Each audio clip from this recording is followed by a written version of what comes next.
Never seen a smile so big on my little old lady's face until I tell her I'm going fishing all weekend. Pack up all of my bacon, I make plans for 7:45, and I swing around, pick up my date for the weekend. Some reason she seems to please when I'm leaving. There's something I'm missing when I'm gone fishing. When I'm gone fishing. When I'm gone fishing.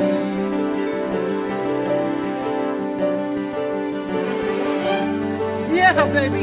Yes, sir.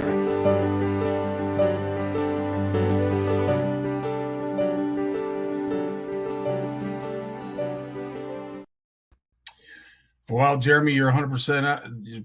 That's bang on. Who else is welcoming all the rain we're getting? Rumor of a funnel cloud near Saint. I will say this. First, hello, and I hope all of our friends that follow us and are part of our CFN family out in the Ottawa area are safe and sound. They did have a tornado warning earlier this afternoon, so I hope everybody out there is okay and still with us. Richard, heads up, bud. There's a lot of bad weather coming your way if it hasn't already come and passed. But yeah, the clouds, it looks nasty out that way. Jeremy, as always, so happy to see you. Corey, you're always here as well. Really appreciate that. Tony, longtime viewer as well. Can't continue to do this without you folks and the support. Brian, nice to see you as well. Ed McKenzie, absolutely. I hope all the dads got out fishing with their kids. I went with my older boy yesterday. It was interesting. I'd never seen a bass attack a walleye like I saw yesterday. Obviously, it was trying to get the food, but I've never seen it actually ram a fish. But they are aggressive. Bass are aggressive. So, with that as a segue, how you doing, Mark? Sparkus is in the house. I want to know how everybody's bass opener was. I hope by now all of the bass are open. I would say across Canada. If I am wrong, please correct me, but I do believe everybody had their opener this weekend or the weekend before. And if you did, you understand the kind of fun that we had putting this video together.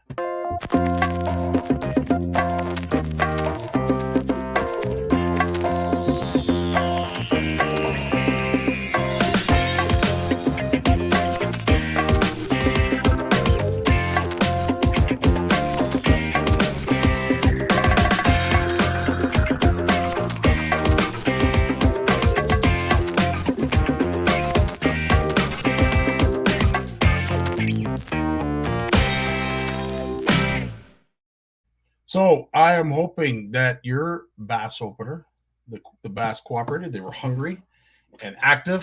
I know the CFN Fish Off, they have been extremely active for all you participants. And tomorrow, again, I cannot wait to talk to Mike on Tourney Tuesday to find out what the tally is of species as well as the fish count, because we're so close to 5,000 entries. It's unbelievable.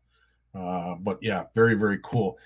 Eve reached out to me, Eve Bazinet, and I hope, Eve, I'm saying that correctly.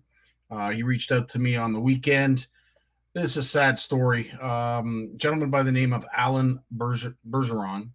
He lost everything in an apartment fire. You could sort of make it out in that picture, but as you can tell, it's a goner. And unfortunately, he's lost everything. So Eve wanted me to share this. They do have a GoFundMe account. CFN will definitely be making a donation to help his cause.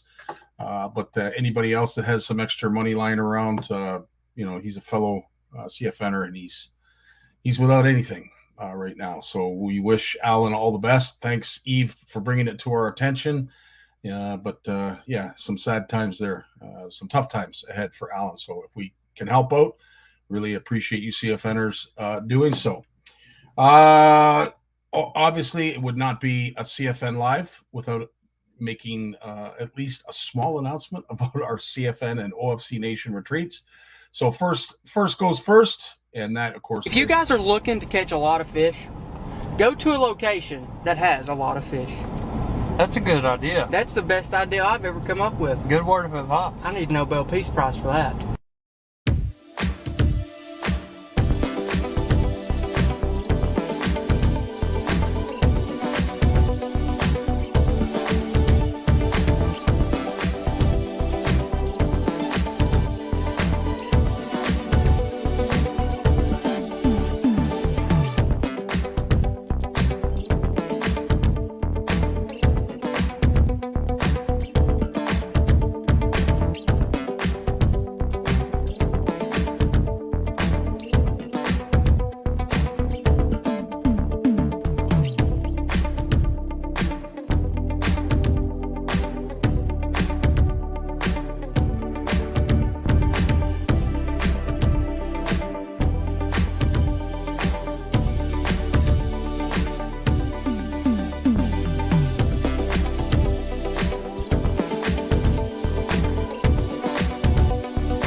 August 13th to the 19th, Horwood Lake Lodge is the destination. We are honored to be the guests of Ward and Doris, owners of Horwood Lake, during that week, and they are looking for those who are in the midst of kicking tires, not quite sure if you're going to make it.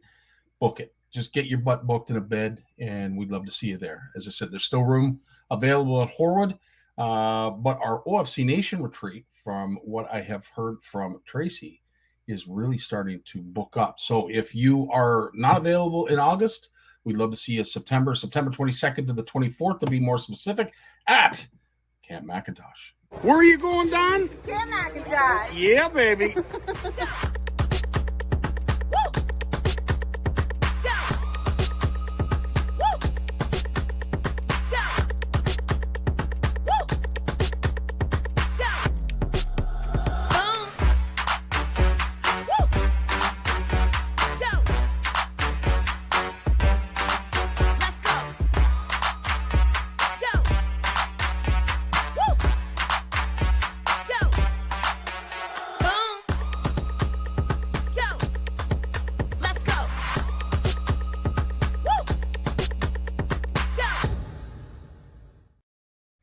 That is September 22nd to the 24th. Love to see you there. We had a lot of fun last year, and as I said, it is booking up. So please do not delay. Big shout out to all those who participated in tournaments. We'll get to a couple other big announcements that we want to make, but a big shout out to LastPass, Team LastPass. They performed really, really well this past weekend it used to be called the Walleye 444 tournament. Now it's the Budweiser Can-Am. I fish with a lot of these guys. In fact, all of them. Thursday nights, we have a league that runs out of Port Colborne. Erie Tracker is the main sponsor. But again, notable mention, they came in 11th. And I believe there was 80 boats. So not too shabby for Team LastPass. And, of course, we have some birthday celebrations. I know it's the wrong logo, Bruce, but a big shout-out to Big Ugly himself. It's his birthday, and of course, the beloved Erica Beeler. Big shout out to Erica as well. It is her birthday. Can't say enough about the Beelers and what they mean to CFN. As I said, if you can wish her a happy birthday, it'd be awesome. Also, congratulations are in order. Kenneth C., one of our judges, got married on the weekend. So big shout out to Kenneth C. He is now hitched and taken. All you ladies, he's off the market. And before we go, it is Muskie opener for some, if it hasn't already opened. Maybe some of you are still waiting. Gord Pizer wants to share a reminder of how you catch and release, the importance of how you perform a catch and release with the muskie. Have a listen. Catch and release, it's the only thing. Works for every species of fish. There we go. You know what's really critical too? Don't let them go soon. Even though I know she could go, hold on. I'm going to force her to pull out of my hand. Muskies have a high center of gravity and they'll actually go to the bottom and drown. And so you want to force them like she's doing. She's doing everything she can to pull out of my hand. And that's what you want them to do. There we go.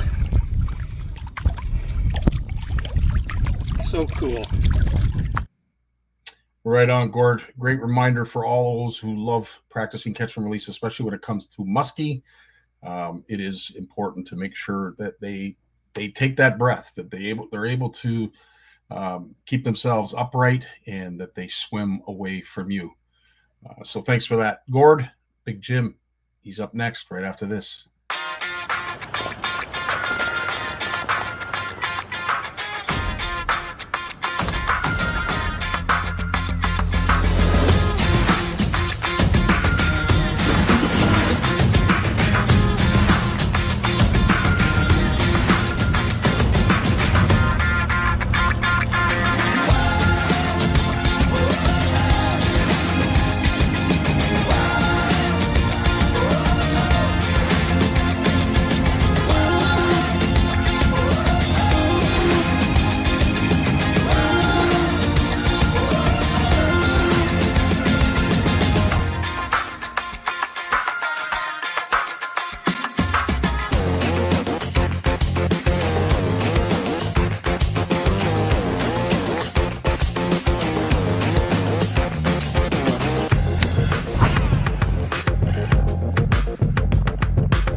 Uh-oh.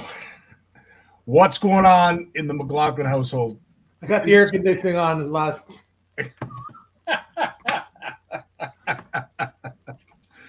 That's awesome, Jim. Always a pleasure to see you, my friend. What's going on? I hear you're busy making fluff, tying fluff, lots of fluff. It's offside. It's so funny. I told you today, there's a guy in the U.S., Scott Canterbury. He's been the Angler of the Year in the elites. I think he won the FLW, a whole bunch of stuff. Like, I mean, the guy's won millions of dollars. And he's had a post on Facebook, and he goes on, and he just looks like I know him. And he says, "Hey, Big Jim, how do I get some of these fast?" So my phone, I got everybody from all over the place because he's at the level he's at, and he wants my jigs. They think they should have them. They don't know why. They just think they should have them.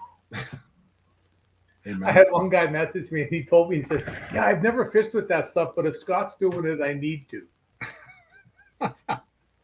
Wow. It's a good problem to have. Yeah, but I can see you're going to be up some long hours. Yeah, I got so much to do. You can see it behind me. I don't know if you can see behind me here. It's all I've been doing. We were working on the paper. Tammy just spent a couple of days quilting, so I had some. I was sort of like a bachelor on the weekend. She came home to sleep here, but spent all the rest of the time with the ladies quilting, or so she says. I'm watching. That's awesome. Something else that's awesome, and thanks, Jeremy, for making mention to it. We do have congratulations in order for our beloved Moose, who was fishing this weekend with Gooch. It was the Kawartha Cup on Sturgeon Lake. It was a 2-day event. After the first day, they were in 5th place, I believe. And you can see there, managed to pull out the victory. So big. Gooch is a machine, eh? Yeah. Gooch is a machine. I bet you Moose learned a lot fishing with him.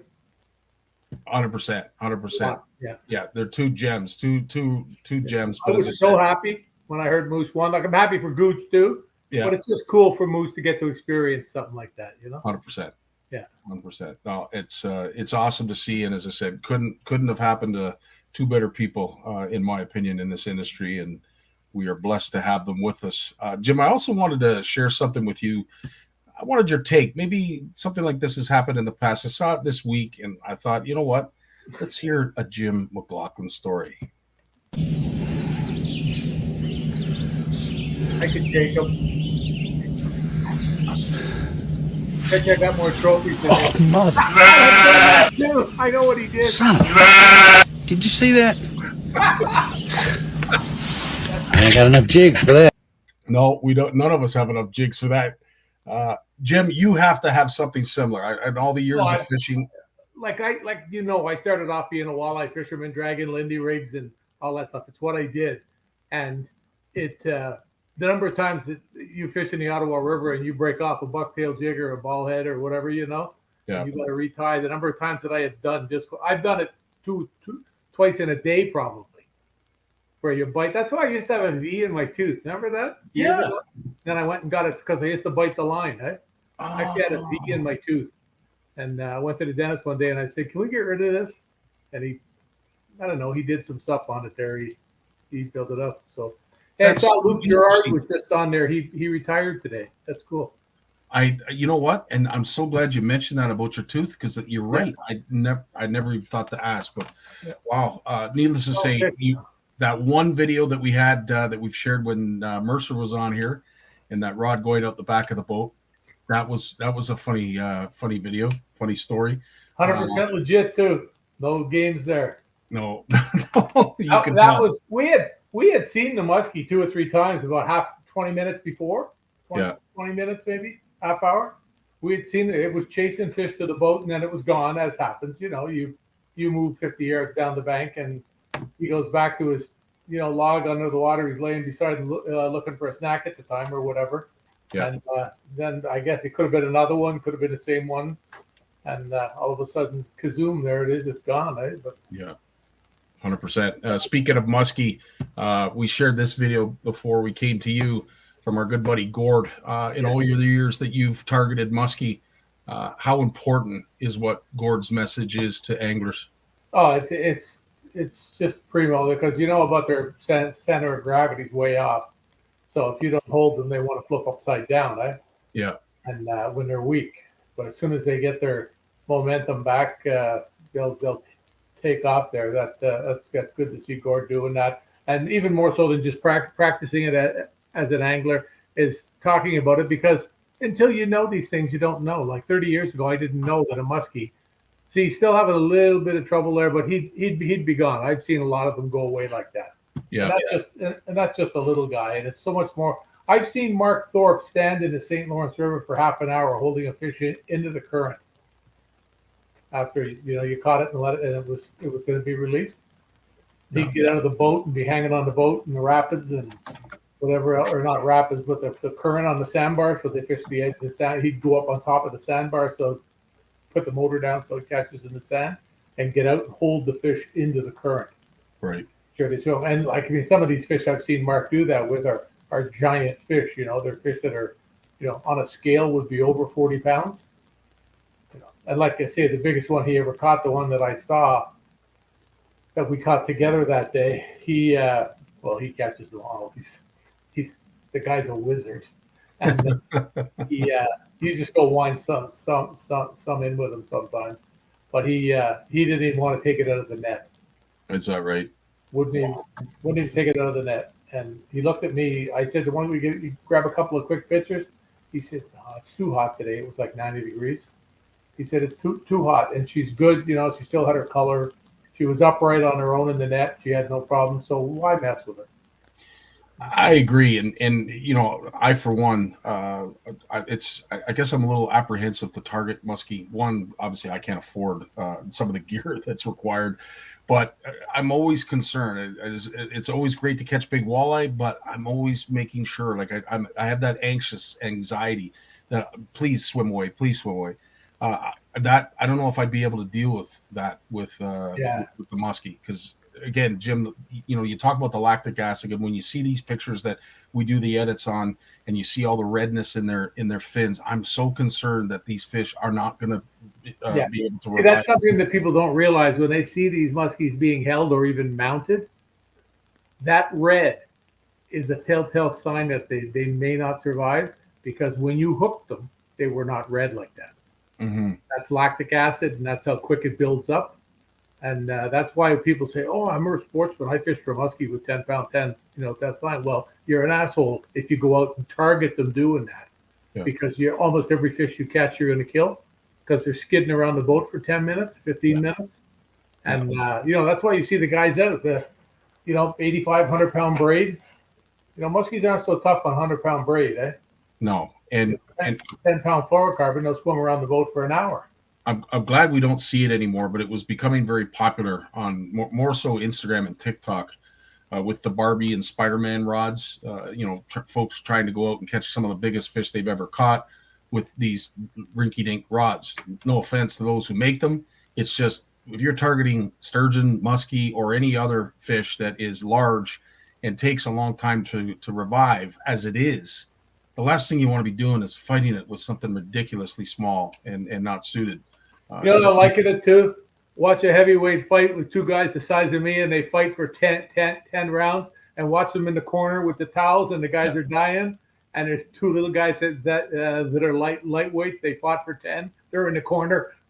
It's the same thing. Big things don't, you have to. I mean, muskies don't know they have to get conditioned because it's going to be fishing season. I don't even know if animals can get conditioned. I'm sure there's got to be something there. But it's still, you played sports at a high level, Scott. You know what it's like. You're a big lad. Yeah. You can be in the best shape in the world. It's just, there's something about being big. It's and there's always somebody in better shape than you are. At least that's what I've found. I've been kicking it at the gym. I've been at the gym, man. I've seen that. I've been right at it there. There's a lady going to the gym now. She's 83 years old. Oof. It's the powerlifting gym. This ain't like good life fitness and all the girls with the tight pink outfits. These are the girls you mess with these girls, and you'll go to the building feet first. You know what I mean? Yeah. Some of them a lot of them are mixed martial arts people too, so you don't play around with them. But it's just incredible. I was showing Tammy some things because her trainer that she has, he put up a couple of things of her, and she's on the bench on the one knee doing the dumbbell pulls today. 83. She only got like 10 pounds or something, but she's doing it. And I talked to her a couple of times out in the front on the way in, and she told me, she says, "Well, I've been doing this for 4 months now. My kids thought that I was nuts. Told me I shouldn't be doing it." And she says, "I feel so good. I'm riding my bicycle again." I said, "You mean your bicycle at home for cardio?" Or no, she said, "I have a bicycle. I got it." And I saw it outside the gym the other day. It's really cool. It's a big old bicycle, and it's got big giant handlebars with the little tassels hanging down in the basket. It's really cool. So. Wow, that is so awesome. Yeah. Incredible. She just says, "I can't believe it." She says, "For the last 15 years, my life was horrible, and now after less than half a year, I feel like I did 15 years ago." Incredible. Yeah. Yeah, it's amazing. It's amazing, to see these folks climbing mountains and hills and stairs and doing all kinds of wonderful things for charity. And some of them are in their 70s, 80s, and 90s. I just tip a hat, and it's inspiring as all heck. I guess I have a question, and I don't want to give away any trade secrets, Jim, but Sparkus currently right now is tying some fluff. Any tips that you'd be able to give anybody that does tie their own stuff? Oh, it's just don't use the stems. Yeah. Here, hang on, I'll show you. So for all those who have got advice and have thought about it, this fluff, as Jim has mentioned, is becoming extremely popular. And I will say this now that Jim's not listening, he'd probably appreciate a few of you tying your own, because he can't keep up with the demand as it is. So you don't want this part, the part that's hard. You want all these fluffy little tidbits and the very bit off the end in that. You want it all just to be like that, eh? The real fluffy stuff, that's when it gets all the movement in the water. Yeah. But see, that's like the whole thing with this is people are still calling me, they want to buy them. And I say, what weight do you want? 8 or 3/32? And they say, well, why would I don't want anything like that. They know nothing about it. They haven't learned about the technique. And if I make them a half-ounce jig and they go do it, they're not going to catch it. Oh, go catch the odd fish. You can catch fish doing anything. Like, I mean, I could take this whole feather tied on a jig head and they're going to bite it. But for the time, you know, even Gussie said to me the other day, I think he's just about to say to me, do you want to tie some jigs for me? Because I've got into the knack of doing it so quick, too, from having done so many. Eh? Like, you know, a lot of days whoa, you hear that? The thunder, yeah. The building is just shaking with the rain. Wow. Wow. You can see it in the window I gotta behind get under the couch. I gotta go. It's funny, all afternoon, the clouds, they're going sort of like north, almost straight north, actually. And like Sealy's Bay here, and the clouds are like this, the red clouds. Yeah. They're right on either side, but it shows us for the next two. It was just showing us it was supposed to start about 7:15, so I guess we're almost there. We're pretty close to it, and it's there. But that's the secret with that is getting. And I get as soon as I'm done here, I'm gonna go get Tammy and handcuff her to the desk here because she's got to order. She's got to order me more. Like I buy by the pound, eh? Right. It's $100 a pound. Jeanette is offering her services as your assistant if Tammy, for whatever reason, can't keep up. Sparkus, you think just like I was gonna, it's kind of odd, freaky. I was gonna ask this exact same question as a drop shot presentation. All the time, yeah. I've had for years.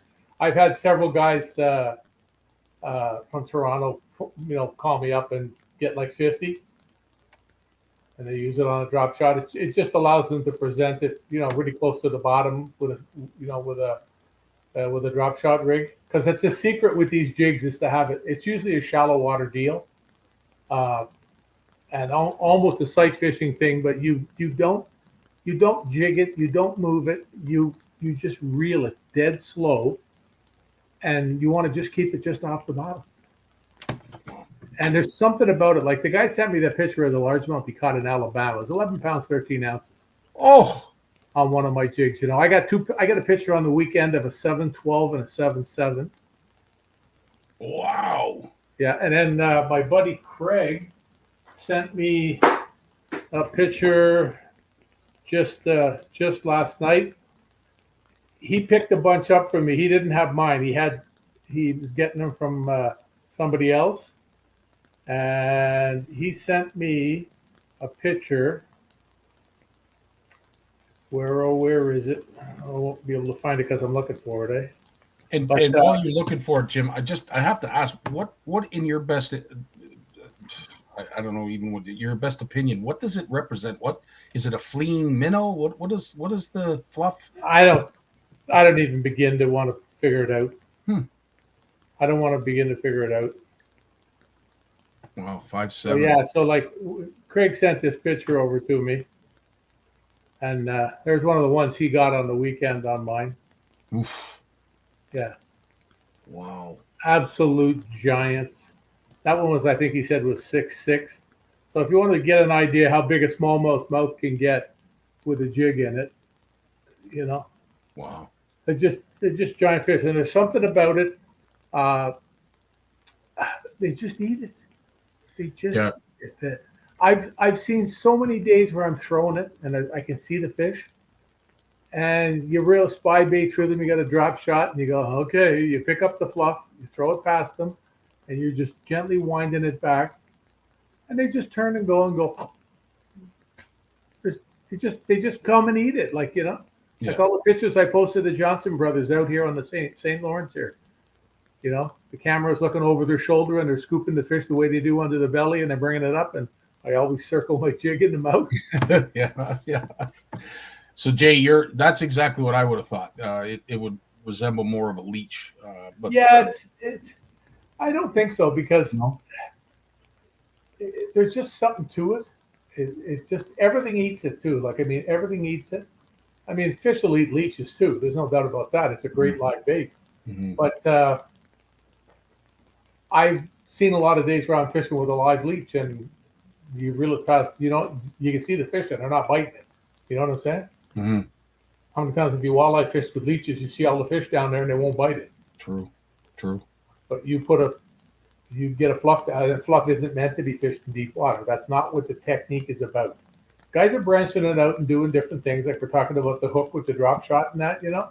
Yeah. And it's something that works. It allows them to present it deeper. But I was watching today on some of the FLW over on Lake St. Clair, and you can see the guys casting fluff. You can tell they're casting fluff because they're like this. And you see the little snap of the rod to get it to go.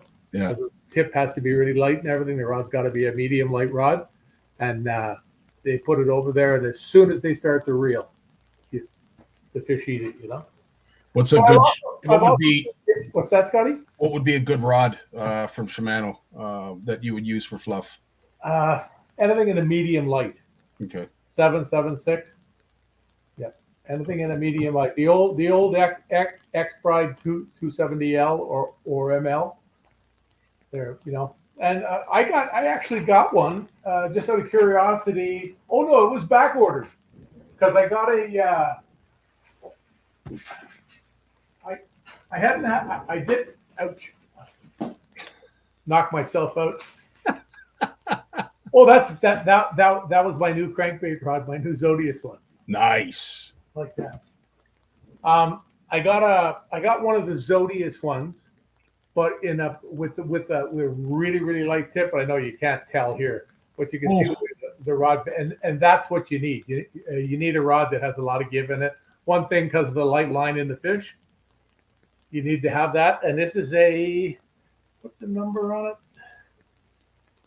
It's 7.6. It's medium light. It's good for funny, eh? Now it's good from 3/32, which is the most commonly used fluff weight, eh? There you go. Yeah. And Jim, what would you typically tie it to? Like obviously fluorocarbon, but would you go to like 6? Would you stay at 8? Yeah, actually, I'm going to do it this year. I'm going to do what Gussie does. I'm going to use high vis yellow Power Pro and tie on a good length of a fluorocarbon leader. 6-8 pound test, depending what it is. Gotcha. And I got 8 pound test line. I know there's a lot of guys out there. I know one of the guys down towards Barkus there, Simon Frost, the Iceman, as we call him. He's won so many big tournaments and won a lot of money. A wizard smallmouth guy. He uses 5 pound test line. Wow. Yeah. There's some amazing lines out there, I'll tell you, but nothing is more amazing than this Mastiff. And again, I've only tried it the once. I had a little bit to use on the weekend, and tying anything to it. So limp to fluorocarbon. It's really effortless. Truly amazing. Yeah, that rod Sparkus just mentioned, that would just be a copy of the NRX 901. Is what they would have done for the fluff. Yeah. Right on. Well, but you're busy tying jigs. The magazine. Where do you fit anything else in? Because I do hear. I spent some time down the back. I caught a few down the back, but it's funny. It's got so congested down there. I really believe that the fish are not in there. They're not there. Gotcha. It's just too thick for them to operate. There's fish in there. You get the odd one, but even it's changed. It's way different even from opening day. Wow. Completely different. Yeah, how much thicker it is. Like even the geese stop coming around. They have a hard time swimming. Yeah. Pushing with their legs. They get all tangled up and all the crap on the top, and the cabbage is sticking up. The cabbage is flowered down. It's like this far out of the water. Oof. Wow. So yeah, Luke mentions a frog. It's frog time. Nah, they can't even get to it, Luke. Yeah, that might be a little bit too much overgrown. They can't get to it. I hear your boat is on its way. So boat's here. It's here. Right on. So we're going to see you out in the water. That's fantastic. It up this morning. Yeah. Nice. Oh, Mark. Yeah, that's a good question. I've asked this in the past to Jim. What scent a featherhead jig? Does it make much impact on the bite using scent with your fluff? I don't know if you could. I haven't used fluff with scent scent, I don't know if you can. It might cause the marabou to mat up because it's so, the texture of marabou is so fine. They like when you look at it, like, hang on. Like there's one I'm tying right there. And if you put scent on that, I mean, we just see the way that is. Yeah.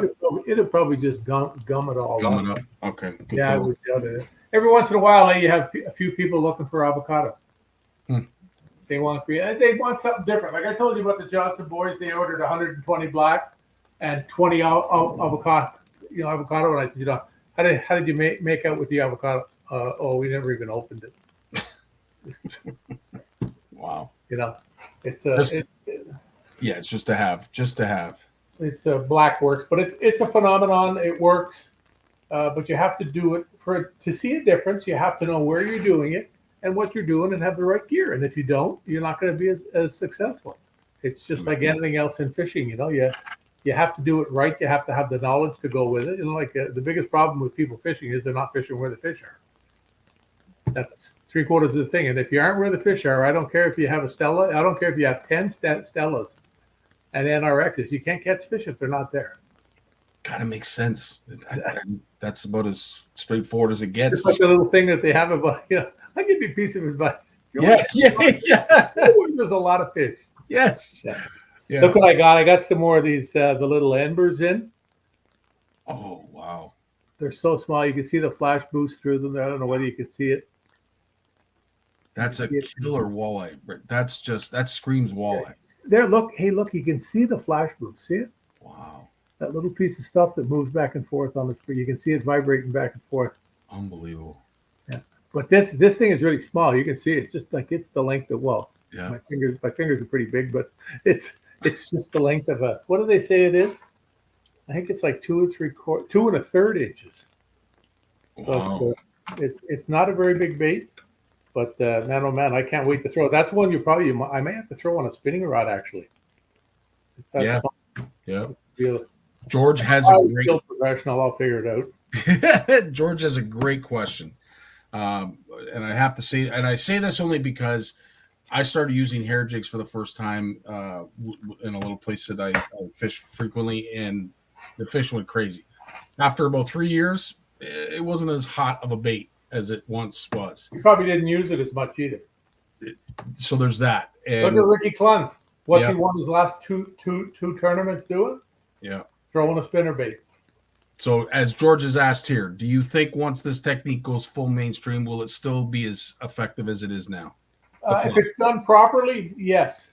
Okay. And I don't think you'll never see it go full mainstream, George. I don't think so, because people aren't going to take the time to go out and do it the way it's supposed to be done. And I think that really, it just makes I think that it's that simple.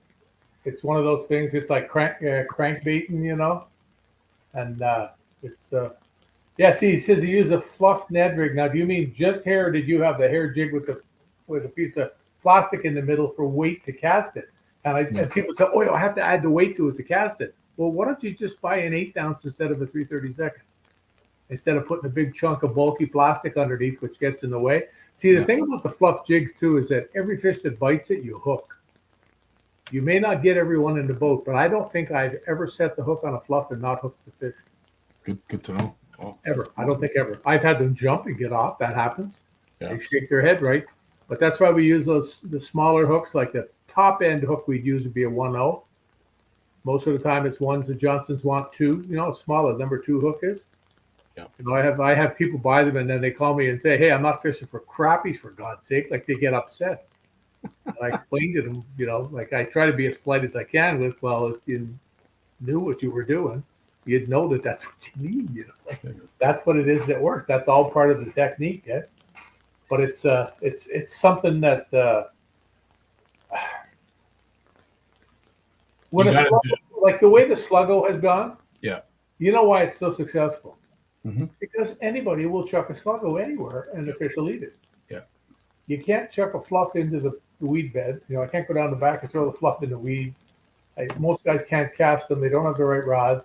They got to fish with 6-pound test line. They're not doing that because they're going to break off 3/4 of the fish they hook. and everything. And there's just there's so much to it. It's just one of those specialized things. It's just not going to happen. Like I had a guy call me last week and tell me he's going to the Bay of Quinte and he's going to do this, he's going to do that. And I said, well, do you have any planer boards? Oh, I'm not using planer boards. They don't work. And, okay. Wow. You got to be highly skilled with a planer board if you want to catch fish right now. It's changing right now. It's getting to the summer more. 100%. But, this was a few weeks ago when the guy was telling me this, and I just come back from being with Greg. And, of course, I wanted to catch them on crankbaits and minnows on the back of the planer boards. We did, but we got like one on a crankbait for every 4 or 5 that we got on a thing, So it's, yeah. Good to know. Jim, as always, buddy, really appreciate your time. Again, the wealth of knowledge that you continue to pass on to us and the stories. We'll have our buddy on in a month or so, what I was telling you about. As soon as the tournaments die down. This is a big announcement. And it's not Al Lindner. We're definitely going to save that announcement for later because it is monstrous. I dropped my phone when I heard today. So yeah, I was talking to him today, and he just, oh yeah, sure. When do you want to do it? I told it was so funny. I told him when. No, I can't tell that story because then they might know who he is. Yes. I'm getting old, but I'm still sharp. I catch myself before I You make did. it. I was going to catch you because I knew what you were going to say. Did you know where I was going? Yeah. I knew exactly where you're going. He was too polite. Yeah. Jim, as always, buddy, thanks so much. You have yourself a great week, dude. We'll see you Be back safe here out there, next Monday. kiddies. Take an old guy fishing. Right. Yes, absolutely. And Lawrence is up next. A word from our sponsor. When it comes to Canadian food, we've got your back with flavors like lemon pepper, beer batter, campfire barbecue, lemon pepper dill, garlic butter and chives, and crispy Cajun. We've got a mix for every meal. Whether you're serving East Coast shrimp, West Coast salmon, succulent walleye, chicken wings, or veggies, we've got you covered. Coat your food in outdoor flavors. Available online or at these fine retailers. What's up, Lawrence Gunther? Oh, no. Still no audio.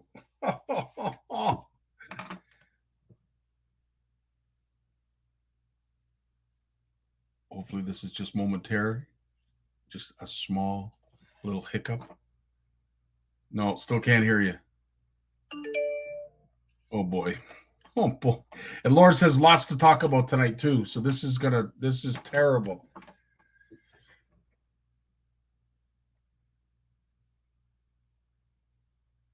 This would be a good time to do sign language, and we'd get a bunch of new viewers with sign language. But I will say this, something that, again, we will share in Jay's session, something that I wanted to bring to your guys' attention. The Fish and Wildlife News is out from the Fish and Wildlife Advisory Board, or what used to be Fish and Wildlife Advisory Board. The recreational fishing regulations for 2023 are now available. And for you boaters, there's some must things that you must do that you didn't have to do in the past that you need to do now in order to keep our fisheries, intact and our waterways free of any invasive species. So there are guidelines available, and it's a great read. They come out with this, I want to say, almost every month, or maybe it's bi-monthly. I'm not 100% sure, but this newsletter is jam-packed full of stuff. So again, if you want to know the regs, you want to know what it is that you need to do in order to be in coherence with the law when it comes to traveling with your boat, trailing your boat, what you do at the launch, this kind of thing. These are great reads, great resources, and it's a must-have for all of us because we need to do that. Well, I'm going to assume that Lawrence is not able to get his audio up and running. So I'm not sure if Jay is. We can hear you now, Lawrence. You can hear me, sweetie. Thank you. We can hear you. Okay, we're good. Fantastic. Thank to you. The producer. I don't know what she did. I thought I had it. Well, I thought listen, either of those were going to work, but I'm just glad because I'll tell you, we would have to do a full segment just with you next week if we didn't get a chance to talk to you today. How you been? I'm doing well, man. Like, so much has happened, and we're missing you, missing talking to you, and things are just piling up around here that I want to talk to you about. 100%. So, hey, thank goodness. Whew. 100%. Yeah, that's good. I don't know we where start? you want to begin, Well, so let me I'll see let you here. take the wheel and run with it. Okay, so look, there's a whole bunch of stuff happening on the youth front.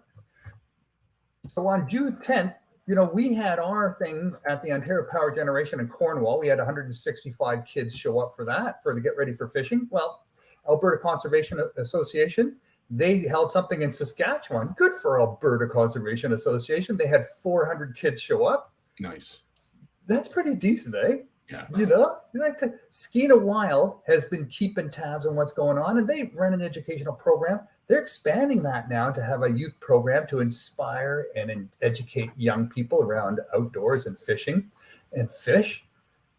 We had an Akwesasne, Mohawks of Akwesasne contacted us. We went out with them last Tuesday. We had 13 youth from the Mohawks of Akwesasne and 6 adults come out. And we brought all our spinning rods, and we were using number 10 circle hooks. Yeah, on the St. Lawrence River, right? Here we are. And they didn't want to fish off the docks because the docks were bumpy. The docks are floating docks, and some of the smaller kids might fall in. So they said, let's fish off the shore instead. And I'm going, the shore, because it's really shallow there, right? And it's just bass. We got kids, 5-6-year-old kids reeling in smallmouth bass, 1.5 pounds, 2 pound smallmouth bass on number 10 circle hooks. I'm thinking, is that going to work? These little tiny circle hooks, they work like beautifully. And what a great way for small kids with floats that don't really pay attention necessarily all the time to the float, right? Mm-hmm. If the float goes down, that float actually sets the hook for you. You don't have to. They notice, the float's gone. I said, just reel in slowly. You don't have to pull back on the rod or anything. They just reel in, it tightens up, and that hook is caught right in the corner of the mouth. But what we did notice when the line got pushed in too close to shore and the gobies went at it, and then they started bringing me gobies on their hooks and said, "Oh, Lawrence, the hooks poked the goby in the eye." And I looked, and the goby's eyes where they're positioned right near the jaw. Sure enough, those circle hooks are being planted right in the corner of the goby's mouths and popping out their eye, like coming in the mouth, out the eye. So they work. They work from gobies to smallmouth. It just dynamite hooks. We're going to be using them starting next week. Is Ottawa Fish School starts up. So that's 6 weeks. It's all booked out, 16 kids per week.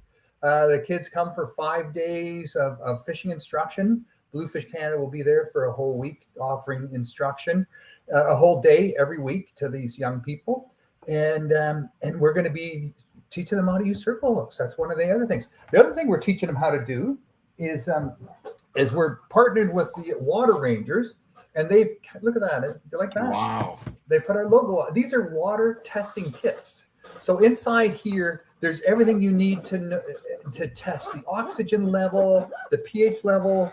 It's all the testing equipment's in. There's ampules, electronic sensors, you name it. We've got it all in here. Just all sorts of equipment. Each kit, it costs about $350. They gave us 4 of these kits to use this summer. And wow. They really love what they're doing. Water Rangers started probably Kat Kavanaugh started about 12, 13 years ago, just around the same time Bluefish Canada got started. And so we've been started at the same time and watching each other's charities grow.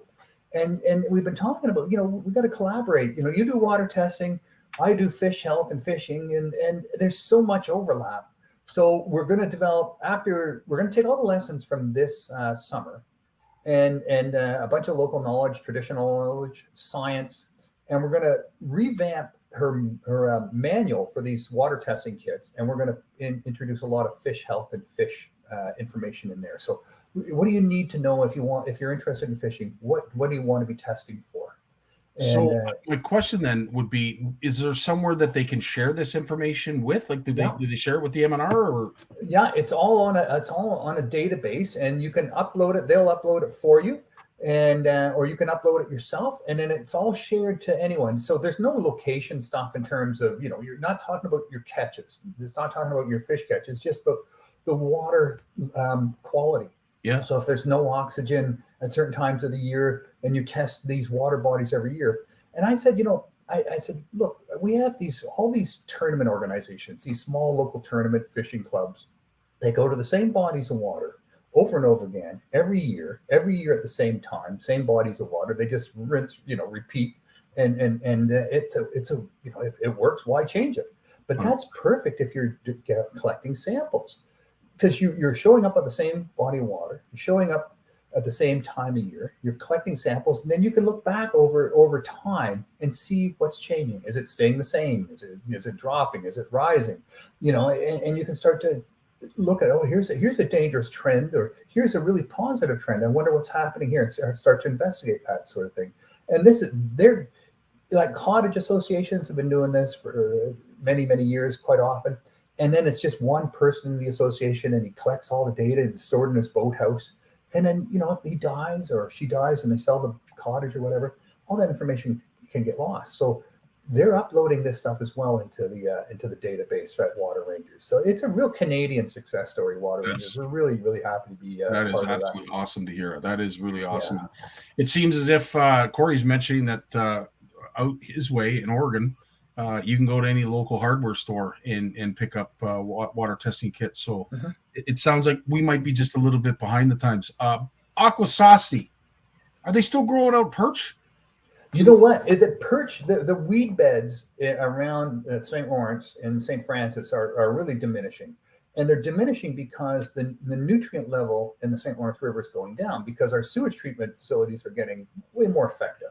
So, whereas in the 70s and 80s, we had extraordinary weed beds because we were just dumping a lot of raw sewage into the Great Lakes, and it's all flowing down the St. Lawrence. And raw sewage is great fertilizer, so the weed beds kept getting bigger and more of them. Well, since the 1990s, since 2000, sewage releases have been tailing off, and the weed beds have been reducing accordingly. So according to the scientists, it's going back to the way it was originally for thousands and thousands of years, which is not a perch factory, a river full of weed beds and full of perch. Wow. So it's going back to its normal levels now. And I forget the gentleman's name. He was the chief at the time that I spoke to him. This was back in the 90s. Yeah. Great guy. Fantastic. You've mentioned his name, I think, before. I want to say it was Lloyd. I can't remember. But irregardless, he had me. Henry Lickers? No. No. Okay. All right. No. But he had me tour their facility. Inside, they have all these big tubs that they were growing perch out. And they had them on the Bio-Kyo dry diet, but they were actually growing out perch. And wow! I don't know if they were still doing it or if they are still doing it, but they had some great success. Well, one thing I have noticed, and I have worked a fair bit with the Mohawks of Akwesasne, and that our generation of Mohawk, they stopped fishing because 30, 40 years ago they were told that the walleye were toxic, right, with mercury and PCBs and so on. They were not safe to eat. So they stopped eating, they stopped fishing. And then their children were born, and they never taught their kids to fish because, what's the point of teaching them to fish if we can't eat the fish? So now the quality and the safety of the fish has been improving, steadily. And there's this sort of rekindled desire to connect the young people to their roots again through fishing. And but their parents don't know how to fish because their parents never really taught them. So now you have almost two generations of people that don't know how to fish. So, but they want to fish. So it was beautiful though. We had just sitting beside me was this boy who just turned 6 years old, and on one side of me, another 6-year-old boy on the other side of me was sitting on the rocks. One of them brought his old fishing rod, and he got a tangle, and he hands it to me, and he said, I got the tangle out for him, and I noticed the handle on the reel's just flopping back and forth. And I said, hey, look, there's something wrong with this reel. I said, do you want me to get you one of my rods? And he goes, no, it's okay, it's just old. And he could reel, 6 years old, he could reel with that reel. I could barely reel that reel with that floppy handle on it, but he was doing it and reeling in fish, and they were both casting, and they were doing just excellent work. They caught on so quickly, and they're so eager to learn about fishing, and then their parents and their aunts and they were all speaking Mohawk. And I asked one of the ladies, I said, wow, it's so beautiful to hear you speaking Mohawk to these children. She goes, I just learned it 5 years ago. She She says, I just started learning it 5 years ago. No way. Yeah. Oh, wow. Yeah, and she said that that's quite common amongst our First Nations. You know, she said we had a lot of struggle with opioid addiction, like so many small communities, right? Yeah. She said we beat it. Now there's some fentanyl, but it's not that bad. We're beating that down, and we're really, you know, embracing the language, embracing their traditions like fishing, and getting right back into it. And they ask us to come along and, you know, teach them how to use these, you know, fishing technologies like circle hooks and non-lead sinkers and spinning reels and all this stuff that kids have never put their hands on before. So we're pretty proud to be there again for that. Geez, I guess so. Getting back on the that's amazing, Lords. Holy smokes, I love to hear that stuff. Getting back on the circle hook topic, Mark has used them for some time, especially ice fishing on Nipissing to reduce throat, hooking the walleye in the throat.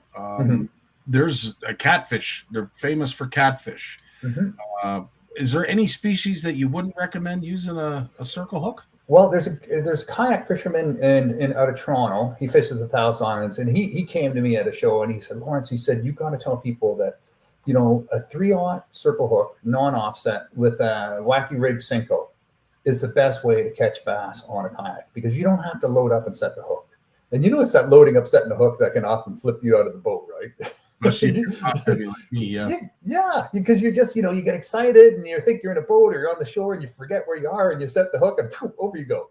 Yeah. So he said this, you just reel down, and he said every time you get them hooked, and when the fish come to the side of the boat, you don't even have to take them out of the water. You just reach down, grab the hook, just give it a little twist, you know, and then it pops right out and off the fish go away. So you don't have to put them on your lap and, you know, try to get that hook out of their gullet or wherever it's stuck next time. But, you know, I think mainly too, for people starting to learn fish, it's just a great way. Those circle hooks don't get caught in your finger, and they get caught just in the perfect spot in the fish's mouth. So I think they work for a lot of things. I know Gord was talking about circle hooks. You know, when he sets up his pike baits for ice fishing, he uses a circle hook on his 6 and 7 inch dead minnows, you know, for just fishing below the ice with tip ups. And he says that you don't have to run and you have that fear of some hook going down a pike's mouth and then having a big deal trying to get that out again in the cold, extreme cold, where the eyes can get damaged in the frost, you know. 100%. Well, I know we got lots to get to, so okay. We'll move right along. What else got here? Hang on.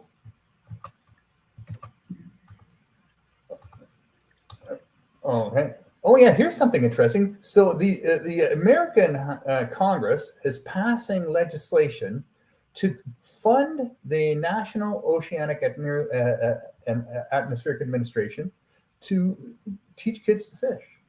And the American Sports Fishing Association is supporting the bill, of course. And they say this is going to go mainly towards needy and disadvantaged children, you know, probably urban mostly, but, you know, trying to get those fishing rods into kids' hands, and it, you know, to reach the ones that are the toughest. It's easy to reach kids whose parents are there to support them and bring them out to these events. But when the parents aren't able to do that for whatever reason, and those kids are at home with no real support, then you need to have a little more, you know, investment into reaching out to those kids and getting them into the outdoors. And the fact that they have a bill in Congress that's gonna hopefully get passed and put some money towards teaching kids to fish. Could you imagine if we did that in Canada?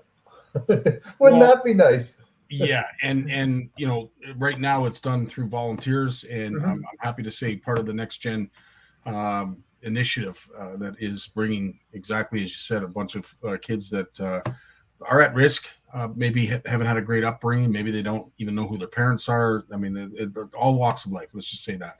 But some of these kids have had some checkered pasts and not the greatest of upbringings. And when you can connect them to fishing, it's wonderful. It's wonderful to see, and it's wonderful to be a part of. But NOAA stepping up, it's sort of out of their wheelhouse, but good for NOAA for stepping up and doing that. I know a National Wildlife Federation has been doing programs, and I've interviewed the president of the National Wildlife Federation in the United States, and they're focusing on large urban centers with their fishing and wildlife programs, and they include fishing in all their wildlife education programs. They really see the value in linking the two together because they know they're bringing in allies, right? They're not alienating or they're not leaving out people who love the outdoors like us. They're including them by including fishing in their program. So you see a lot more of this. There's a lot more support from environmental groups, conservation groups, Congress, all levels of politicians. It's just fishing is just so much more recognized in the United States as crucial to healthy development of children and the economy as a whole. Hey, here's something. I will ask one question though on that, and you're right, and I will say that because when you go down to events like we were invited to, Bassmaster Classic with Big Jim, you see that on full display. Like the Americans know how to put on a sporting event. They know how to throw a party. They know how to do, those. I mean, they've been doing it for years and they're really good at it. Yeah. What is stopping us? What's holding Canada back to shadow and mirror what is going on in the States? What holds us back? I think there's been, the environmental movement 10 years ago was pretty anti-fishing and anti-hunting and anti-fishing. And I think that hasn't changed a lot. There's still some hardcore environmental groups out there. And I think it scared a lot of people. I think it scared a lot of politicians at the time when environmental groups seemed to have a lot of power and a lot of sway. And I think that's diminishing. And the environmental groups know it's diminishing. So here you go, like Water Rangers is, coming to us and saying, let's partner. I have many other environmental groups that, 10 years ago, if I brought the idea up and I did bring the idea up, it didn't go anywhere. Now that's changing, right? Because they realize they're sort of voices in the wilderness now. And, and I mean that literally, people aren't, hearing it. And they've been yelling and, causing, that the world's going to hell, but they haven't been building allies and they haven't been building momentum. And they're always 5th or 6th or 7th on the list of priorities of people because most Canadians don't relate to that, right? They think, well, I like the outdoors and we go to college, we go camping. We like doing these sorts of things. And when we hear what you're talking about, you're against what we like to do. So, right. We're against you then, we're not supporting you. If we're not against you, we're just not going to relate to you.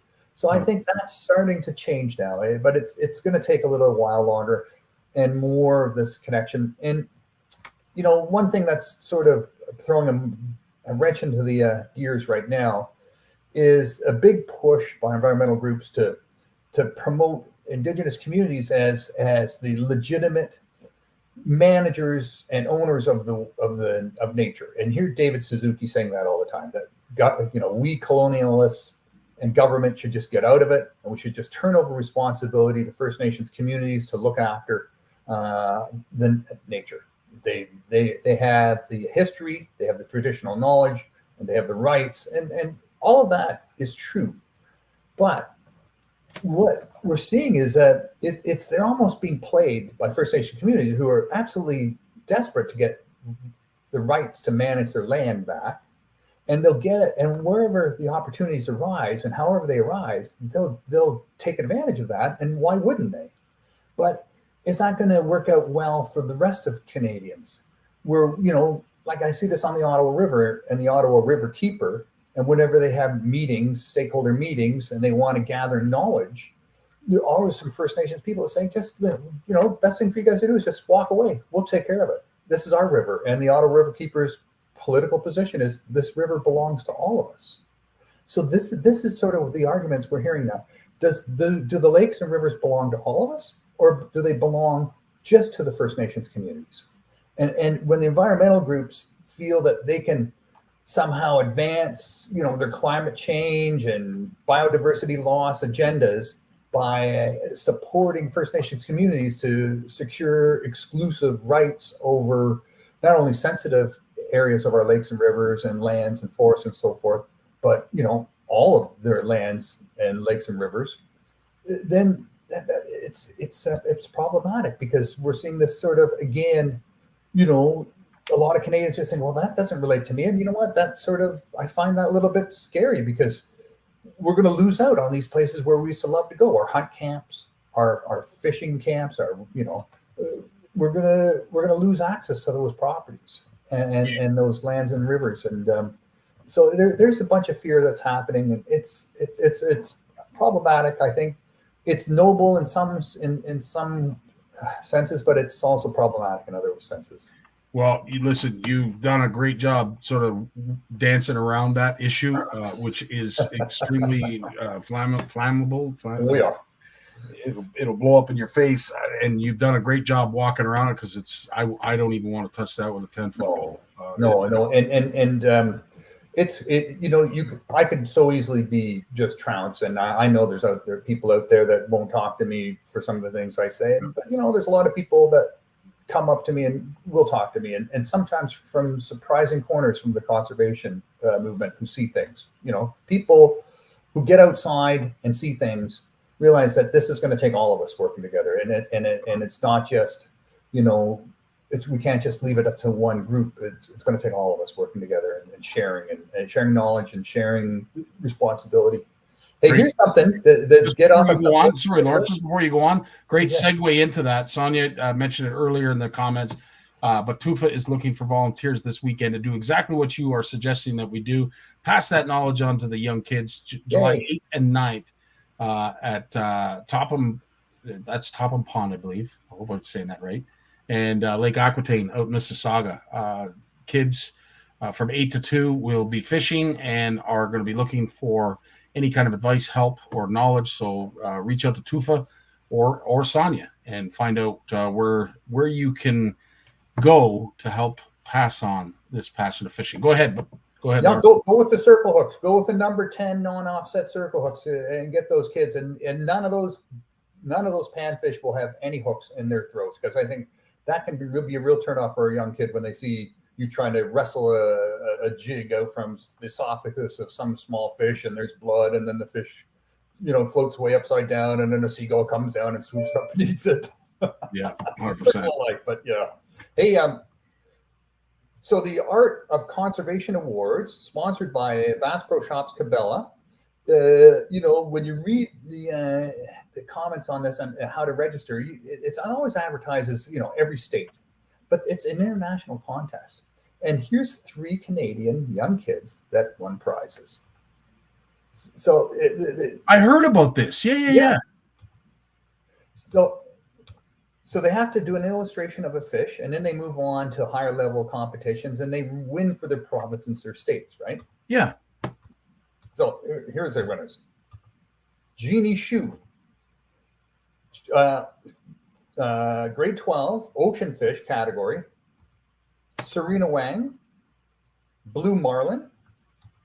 Brooke Lind, lake trout. So these are 3 Canadian kids that won, awards for drawing fish, and then talking about that fish. You're writing a little paragraph about the conservation and interesting facts about that fish. So and to that young lady that drew a marlin, and like we have none in our Canadian waters, and she was able to. That's wow, good for her. That's fantastic. Love hearing that. Yeah. I did hear something about that. I didn't know the details, so thanks for sharing that. Yeah, we have time for maybe one more, Lawrence. Okay, all right. Here's coming up. We've got. Am I holding up the right way? Yeah, that's perfect. That book just came in. This is National Geographic. These 2 guys are traveling around the world catching massive freshwater fish from rivers from around the world, and they wrote this book because they not only are catching these huge fish, but they're seeing that there's a decline of many of these large fish. So I'm going to have Zeb on the podcast soon. I just got the 2 books, so we'll be giving one of the books away as a prize.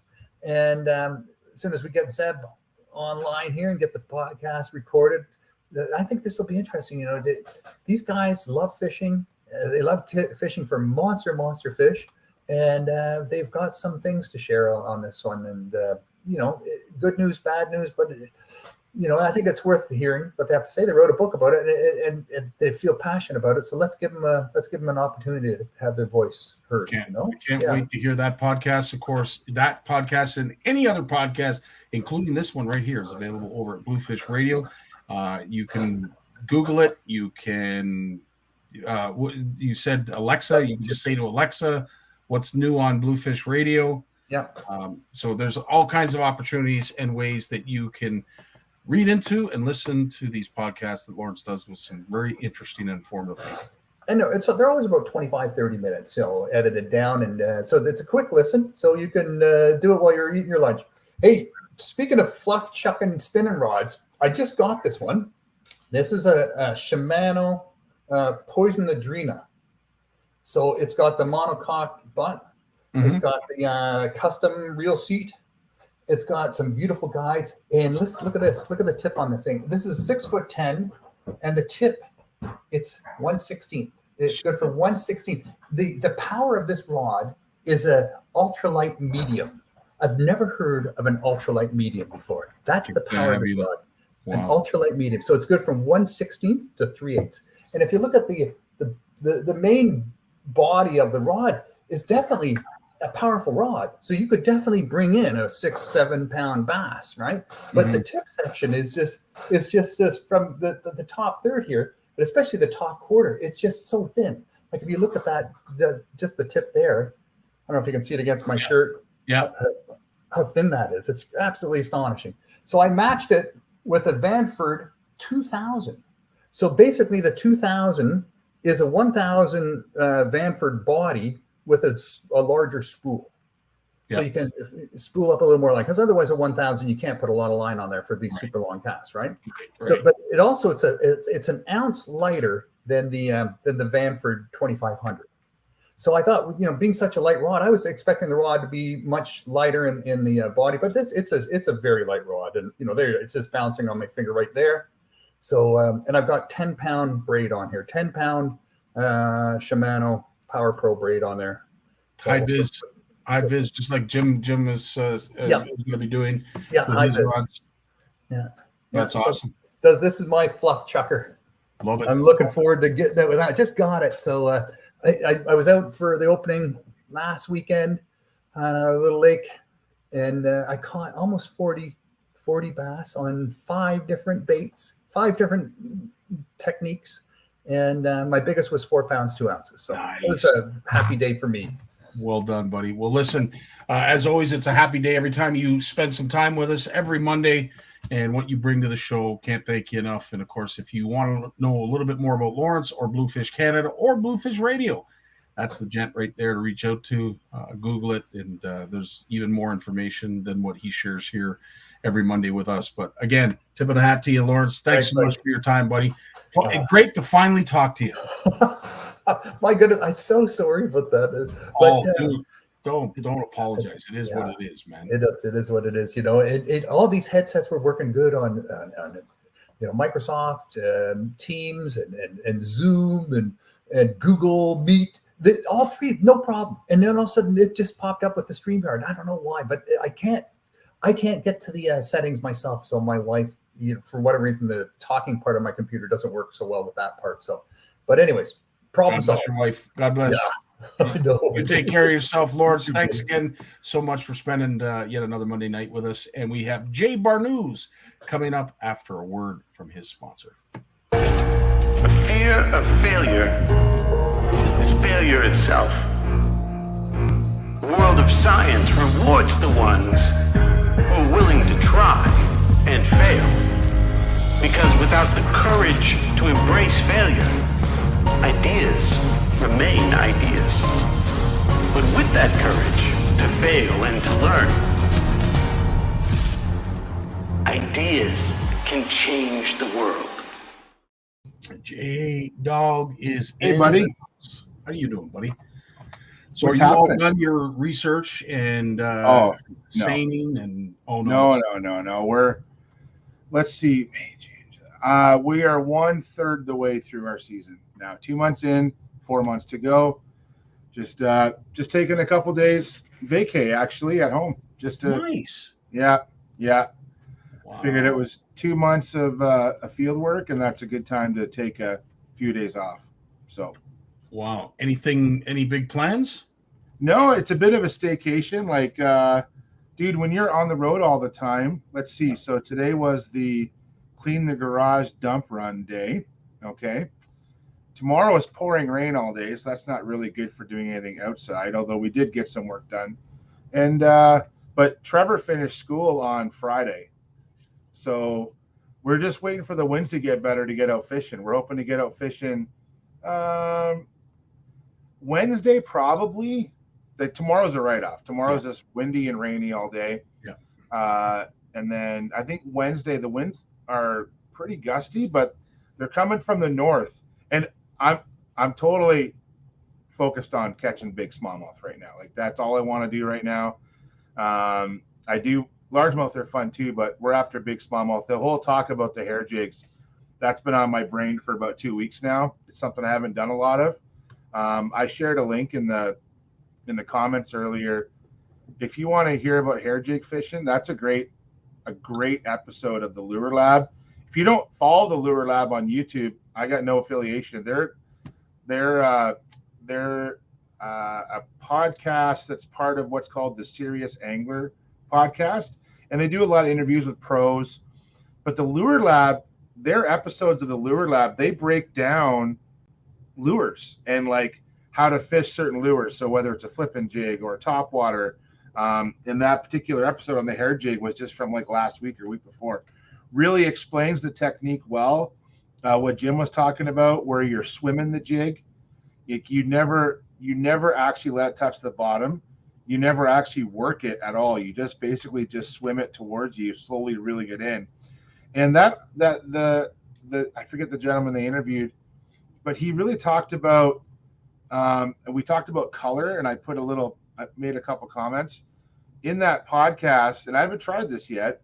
The suggestion was during the mayfly hatch, right, which is happening right now, the shadfly hatch, that's where the brown jigs can really shine. Those, like, what did Jim say? Avocado was the color? Yeah. And otherwise, the gentleman they interviewed, basically he's using black 95% of the time, but during that mayfly hatch in that late spring, early summer, that the green, that sort of olive green or brown color really shines. So just something to think about. Good. Great. Yeah. Awesome. Jeremy has a question here. It's a good question to ask because I don't know. Has the air quality affected you folks doing your research, and is it affecting the fish, do you think?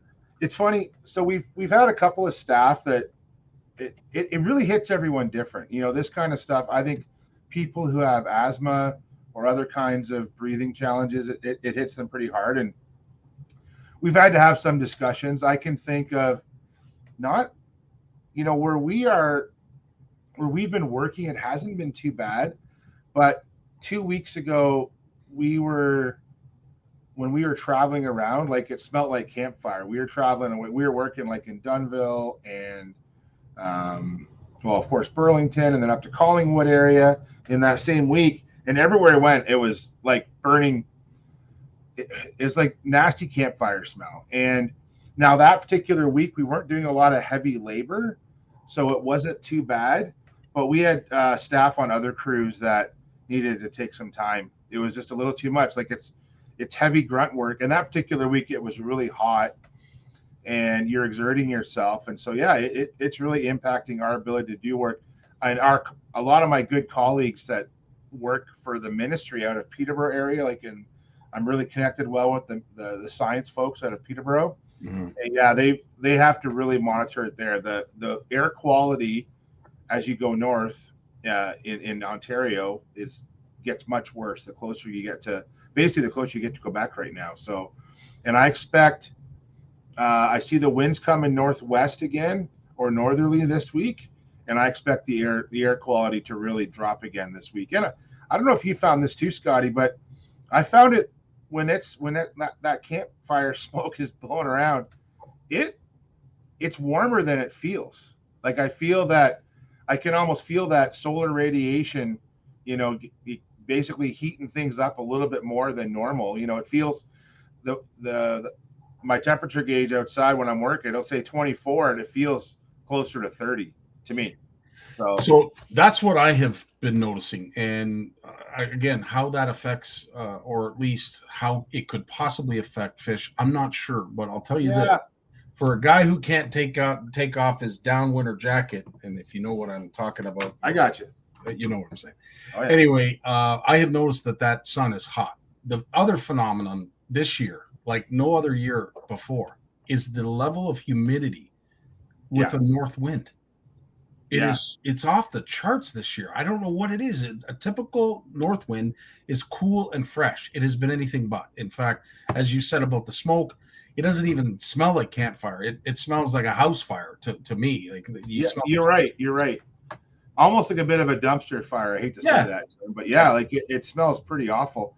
You know, one of our students, Shane, he's attending Waterloo University, University of Waterloo. He's a geography major, and we were talking about this on one of our. Dude, I have a lot of truck time, a lot of windshield time with my job, and we were talking, and he brought up a great point about, and this is some stuff I haven't really thought about because I did take some geography classes at the university because I really enjoy geography, and in physical geography we talk about climate change and what it means, and you know when the radiation from the sun comes down and it hits the earth. Like basically that smoke doesn't allow it to radiate out. And so we're getting, you know, these sort of microclimates of like different, where there's more smoke, I feel the humidity's higher and that sort of solar radiation is higher. And I've been feeling like that's been the case. And I think others are thinking the same thing. Well, it would explain why, because as I said, it has been a bit of a phenomenon this year that I've not noticed in past years. And typically on days that you get that north wind, that steady north wind, I'm just stunned at how humid it is. So I think that's a great explanation. And of course, they are dumping lots of water on fire. So there's element of steam that is also apparent too. Yeah, and you know, like I don't want to get political, but you know, Dougie cut the funding quite a bit to the forest fire budget 2 or 3 years ago. So and yeah, you know what? We don't have fires like this every year, but we do now. So it's a tough place. And actually a good friend of ours, both their kids are fighting forest fires. One is out west and one is in Northern Ontario. So yeah, we think about them actually. And those kids used to come to one of our local kids derbies when our kids were little. And those 2 kids now have graduated and they're off fighting forest fires now. And, you know, I got pictures of them, of those kids fishing with our kids when they were little. So just thinking about that, and our hearts are with them and prayers are with them for sure. Never underestimate the importance of what it is you're doing when you teach a kid how to fish and let them experience fishing for the first time. Or the 12th time, doesn't matter. Fishing does connect us, and who knows what it can turn into. But that is amazing. That's an amazing story. Thanks for sharing that, Jay. I'll tell you too. You know, there's just been some real. You know, this weekend is family fishing weekend, Scotty. Yep.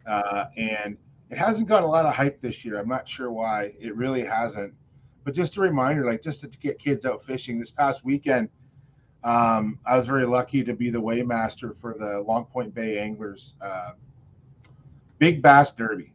And it's a 33 years tradition has been going on down here. And, you know, it was so great to have so many. So what we do down there, Scotty, is we have a big stage that's set up at the Turkey Point Marina, courtesy of the McDonald Turkey Point Marina, and shout out to Brad Thompson and his guys for putting that stage up. And what's really cool is, you know, Scotty, we got the scale on the stage. Erie Bassmasters own the big LED screen. It's the same scale that a lot of the pro circuits are using, right? And what's really awesome, dude, is so there's money on the line. The adult division, it's $1,000 big fish for largemouth, and $1,000 for smallmouth, and then lots of prizes going down, great donations. What I love about that event the most is when you bring your kids up, if a kid brings the fish up, they get their name in a raffle for a prize. We had about 2 dozen combos there for the kids. But what's great is you get these little kids coming up, and they got their little largemouth in a bucket of water that they brought out of their boat, and they come up on the stage. And I weigh the fish for them, and the numbers light up on the screen, and everyone's taking pictures. It's just awesome, man. And that's the experience we want to give not just the adult anglers, but all the kids who come on stage. And I think for that event, because the way the event works is at all of the marinas around Long Point Bay, all of our volunteers are out selling tickets for $10. And if you catch the big fish, or you think it's the big fish, you just come on over to Turkey Point by boat and tie up and bring your fish up. And that's how it goes. Now, this is a derby. Not all fish are released. There are some folks that eat them. I'm not going to try and, we do encourage live release, and the Long Point Bay anglers do a great job of that. A lot of the fish go back. But, you know, it's just great for young and old to experience a tournament. And for that moment, they're on stage. And you know what, man, we had some great seniors win prizes that, you know, haven't even been out bass fishing for a few years. They went out, happened to catch a big one, and they finished like 4th or 5th out of 10 and won a combo. Oh, Scotty, it was just a fantastic weekend. And that was all day Saturday. And a big shout out to all the volunteers. And Trevor and his buddy Owen, they got some much needed volunteer hours for high school, which they need. So, and they got to do that by helping people, giving out weigh bags and running fish, and just a great day. And the weather held off. It was kind of a touch and go weekend for weather down here. And it worked out just fine. It looked like Saturday was going to be a washout, and we got lucky. Sunday again was a repeat, and it just seemed to dodge us. However, last night and most of today, we have not dodged it. It sort of hit us head on. But with that, Jeremy, it's a great question, and I thought about this as well. With Canada Day coming in, of course, you know, you're going to have picnics, you're going to have parties, you're going to have camping, you're going to have all kinds of things. With all these fires that are going on and the rain that we've had, do you think they lift the fire ban for the weekend, for Canada Day weekend? I don't think so. I think there's just too much risk right now. We haven't had enough rain because things are so dry. Like even after the rain we got down here last night, Trevor was cutting lawns today. Like the sun came out for a couple hours, and the lawns are so dry that, well, he's not cutting grass, dude. He's cutting weeds, because everyone's grass is down here is pretty dead, and just the weeds are coming up, you know. So all the retirees that care about their lawns, I don't care about my lawn that much, but he was out cutting lawns today in between the rain showers. The sun would come out, and he'd go out for a couple hours and cut lawns. Like we are just so dry. I don't think they're going to lift that fire ban for a while. There's a lot of nervous people out there, and it's too bad, but it just takes one mistake. Now, you can have a fire if it's for cooking, just so everyone knows that. Yeah. But you know, I remember the days where we would have a bonfire in the backyard when I was a younger man, and we'd put one hot dog on the top of the chimenea just to say we were cooking a hot dog in case the fire department came by. I don't think that's going to fly this year. So. No, and the other fear, obviously, with it being Canada Day, and it's typical and historical that it is a big event for fireworks. Yes, that's my fear. The fires, yeah. I don't think are my biggest concern, but the fireworks definitely is. And folks, all I can say, maybe this is the year you don't light your own. Go to an organized and controlled event and see them there. Because as I said, that's my biggest fear, is that we're unfortunately going to have a fire as a result of these fireworks. So yeah, I agree. It's unfortunate, buddy, but I think it's something we have to be aware of this year. It's unfortunate, but that's how it goes. Yep, 100%. So obviously, with some time off, and you got fluff on the brain, you got big Scully on the brain. Is it Lake Erie that you're going to be targeting, or have you got other backwater lakes? No, it's Lake Erie, man. It's you know, I want to say that last year we didn't time it very well. We didn't get out as much as I wanted to. Actually, last year, if I reflect back, like I didn't even pick my new kayak up until, it was into July last year. So we kind of missed that first couple weeks. So everyone's pretty excited to get out. I know actually tomorrow, we're going to, even in the rain, we're going to take our kayak trailer over to Trevor's buddy's place, Owen's.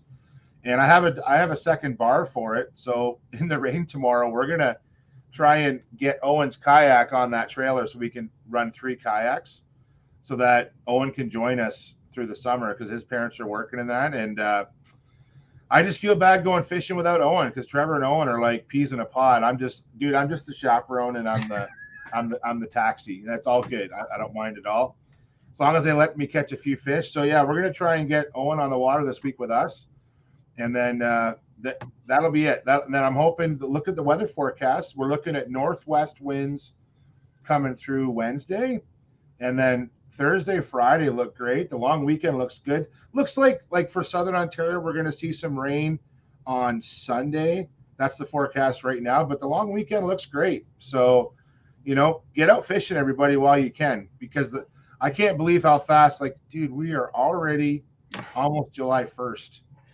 It is. The year like I just put the ice fishing stuff away, man. I literally just put it away this weekend. And I'm going to be pulling it out the way this weather's going. Oh my God. But speaking of weather, and I have to say this, when it comes to Lake Erie, the number of consecutive days that we've been able to access Lake Erie without having a blow day or it being too rough is off the charts this year. Yeah. The number of days we've had north winds and have allowed our folks on the eastern end of Lake Erie to get out and fish day after day. This has got to be one of the best years. Yeah, we actually went out with our buddies yesterday, and it wasn't even north wind. There was just no wind. There was a west wind. It was blowing about 5 to 10 kilometers an hour, and that was it. And I was happy for the wind because it was hot out there. And now when we fished the Inner Bay along Point, which is this time of year, it's busy. There's hundreds of boats out there chasing smallmouth. But it's kind of one of those things. It's like trout opener, dude. You got to go and you got to kind of run the slalom course and do your fishing. And it was fun. We had a good time. Actually, we caught more. I think we might have caught more freshwater drum than we caught smallmouth yesterday, but that's fine. We took Trevor's buddy and his dad out, and in their boat, they have a big Starcraft with a big cuddy cabin in the front. So how do you fish for smallmouth in that? You just go out there, park it, turn it off, turn the motor a little bit, and just drift, man, and just drift those big sand flats. And we're dragging Ned rigs and drop shot, and we had fun. And then we actually took that big boat because the boys wanted to try largemouth fishing. So we actually took that big boat and just parked it in the weeds right by Turkey Point.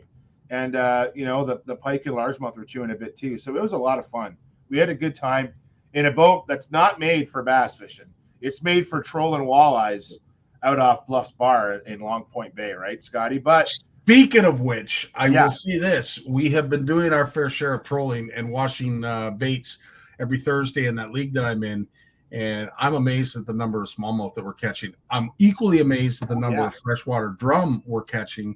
But the walleye, they haven't come in thick schools yet. You're getting the rogue, breeders that are still sticking around in the shallows. But they're just starting to turn. So down our way, we get that big push from the west end, right? So we're just Burwell and Port Bruce are just starting to get some fish now, and you should start to see. I'm going to bet the bite will pick up in 2 weeks. It's usually the middle of July. Yeah. When we start seeing those Eastern Basin bite pick up a little more, right? So that's what I'm hoping for. Now, so, on that note, now listen, where are you fishing? I want to hear where's this top secret water buffalo walleye club that you're fishing out of? Well, so it's put on by Erie Tracker. They're one of the sponsors. Y'all Fish Lures is another one. I forget the other sponsors, but Whiskey and Walleye, which used to be Don Cherry's, it's changed its name to Whiskey and Walleye. They're a big sponsor as well. And they put this event on, Don Cherry's did anyway, every Thursday. And it was a league. It went from June when they opened to the end of August. And I decided to join. It's Thursdays. I don't really have anything going on Thursdays. Yeah. And I absolutely love it. I absolutely love being out there. But the thing that has been great about it is the lake itself.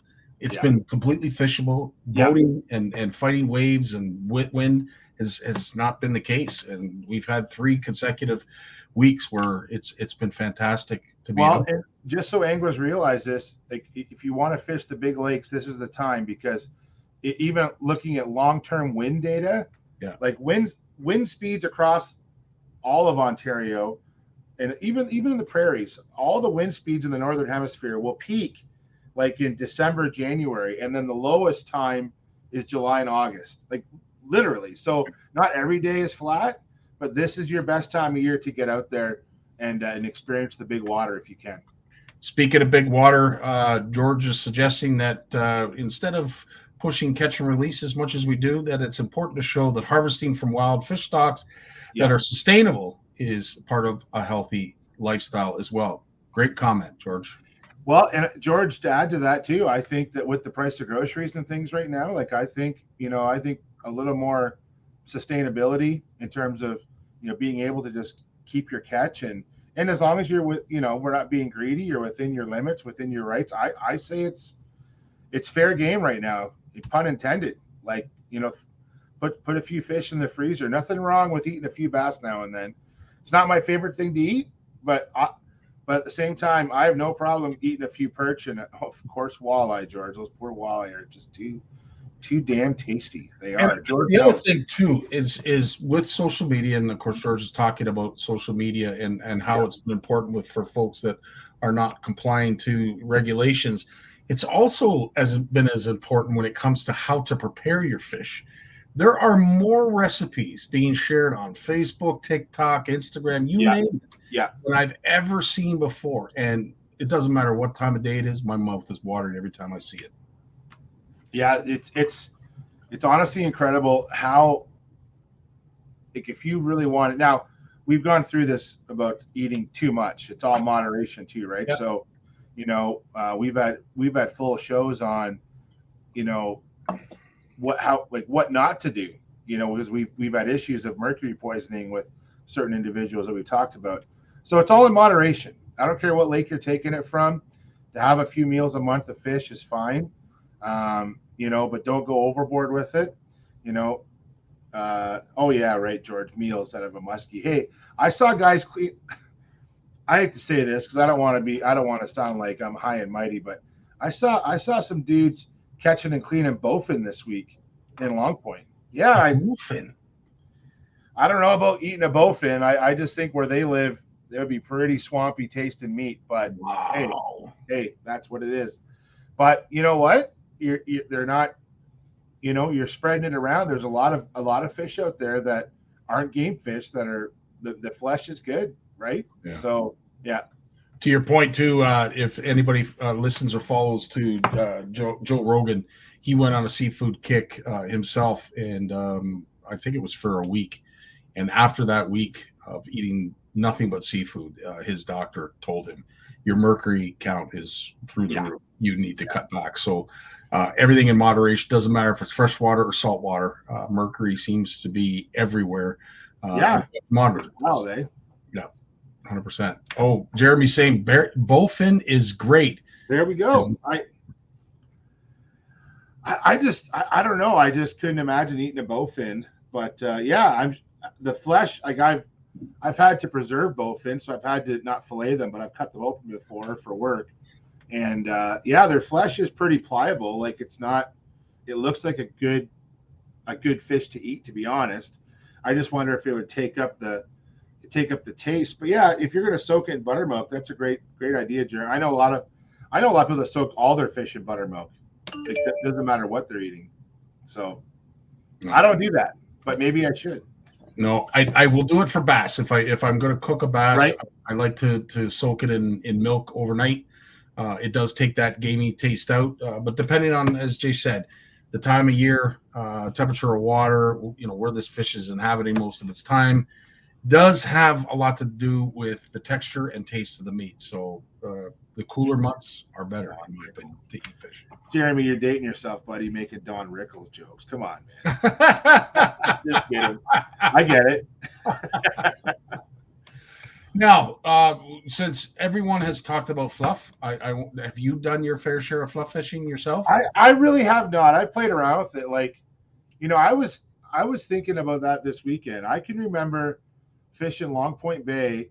There was a hot trend back in it must have been in the early 90s. Maybe late 80s, early 90s. And what I did out there as a kid, and I'm not sure who told me this, but I remember doing this very clearly. So if for those who don't fish Long Point Bay, so Long Point, the inner bay of Long Point, the average depth is about 5 feet, maybe 5 to 6 feet. And there's a deep channel flowing down the middle where it goes down to around maybe 14 feet. And then it goes out to the lake. And so that huge bay, and a lot of it's sand with really thin grass on it. And it's a spawning bay, and it's a sanctuary from mid-May till the end of June for 6 weeks. And what we used to do there is it used to be Howe Brothers Bait and Tackle in St. Williams. They sold these little white, so they were white fluff. Mm-hmm. And now they weren't a bucktail. They were fluff, but the jig heads were bigger than what Jim's tying. Like these things are probably like 1/4 ounce. You know, like the stuff that we're talking fluff, these are tiny jigs that's why you got to throw them on fairly specialized rigs just to fire them out there. So anyways, but I would take these little white marabou jigs, throw them out, and I would just like swim them back to the boat, and we would catch lots of smallmouth on those. Like I can remember very clearly sitting by the red buoy. There's a bunch of red markers out there. Sitting by one of those red markers with my grandfather, catching big smallmouth on those white jigs. So I've done it a lot, but sort of this new trend is new to me. I haven't played around with it enough. A lot of it is very situational, Scotty. So, you know, like, and Jim touched on this too. Like, you're not going to throw it around weeds or like heavy cover. It's basically a shallow water presentation. And from what I've read and I believe this, it's a sight fishing presentation. Not meaning you have to see the fish, but you really want to keep an eye on your bait the entire time. So you want to see your bait, you want to swim your bait, you want to not touch the bottom.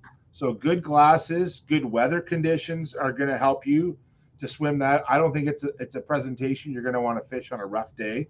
You're going to want pretty light winds on those days. Mm-hmm. But I think at the end of it all, you know, Scotty, I think it's a very specialized technique, but you just talked about it yourself.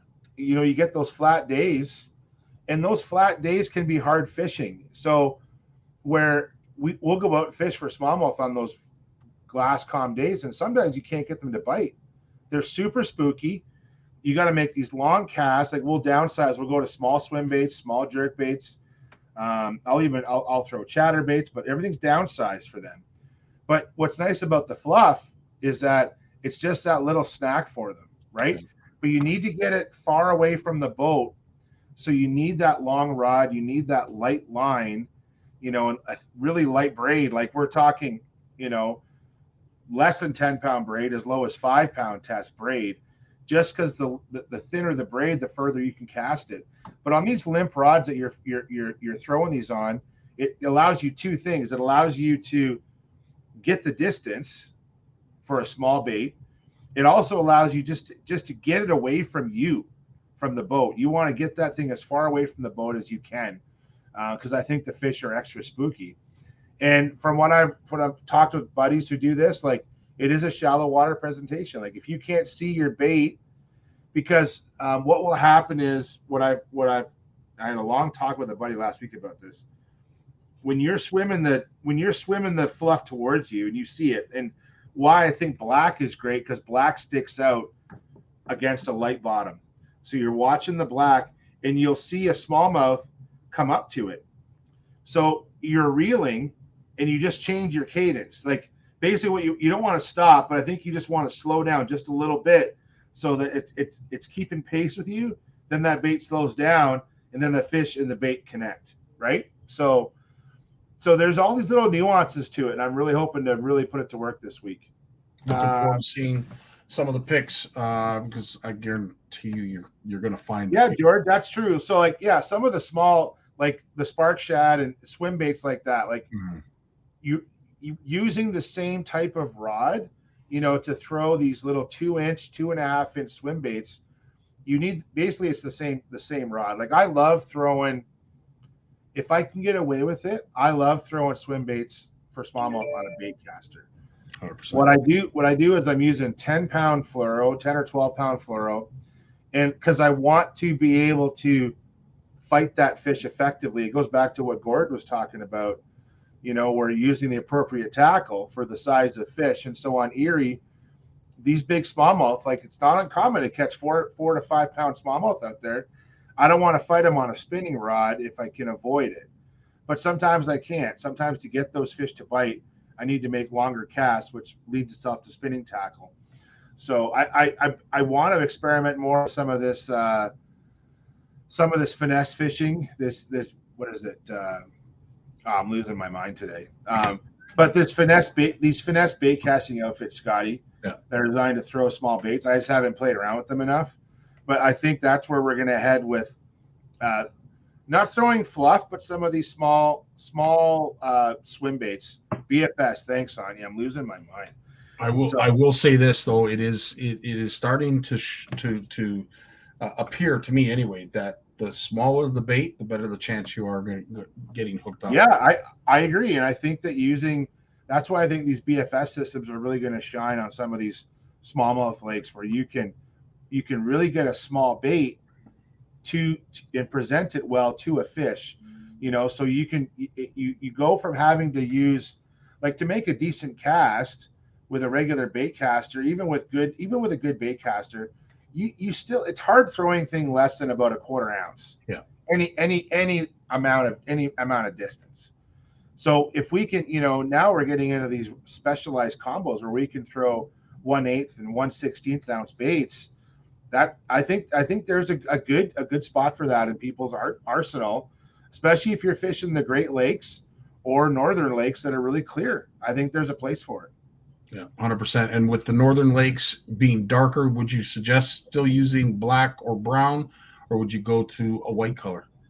I still think I would use that black. I think that black it's two things. I think it mimics, there's a lot of things out there it mimics, even a lot of the small invertebrates, leeches. I think it mimics it well.